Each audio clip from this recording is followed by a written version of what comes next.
వీక్షించేటువంటి ప్రేక్షకులు గమనించాలి.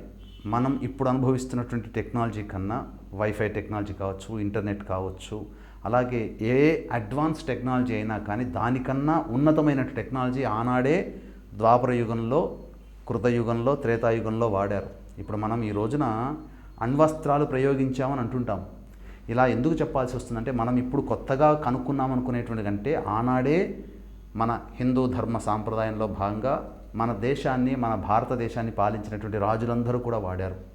అయితే ఇప్పుడు మనకు చెప్తున్నటువంటిది, మనం అనుకున్నటువంటిది, మనం ఏదైనా కానీ ఫోన్ వస్తే వాయిస్ రికార్డ్ చేసుకుంటుంటాం, మనకు అవసరం వచ్చినప్పుడు దాన్ని వినిపించుకుంటూ ఉంటాం.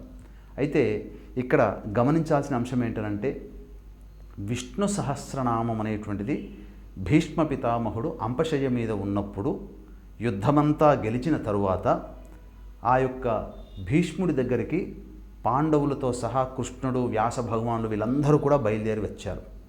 మాటల సంభాషణలో భాగంగా విష్ణు యొక్క గొప్పతనాన్ని వివరించే విధంగా విష్ణు సహస్రనామాల్ని చెప్పడం జరిగింది.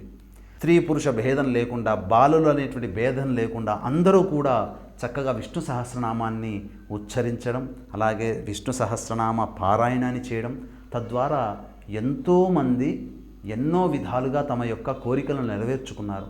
భీష్మ పితామహుడు అందించినటువంటి విష్ణు సహస్రనామాన్ని సహదేవుడు రీప్లే చేయగా, సూతస్ఫటిక యంత్రము ద్వారా రీప్లే చేయగా వ్యాస భగవానుల వారు రచించి మన ఈ భూలోకానికి, మన మనుష్యులకి అందించారు అని చెప్పవచ్చు.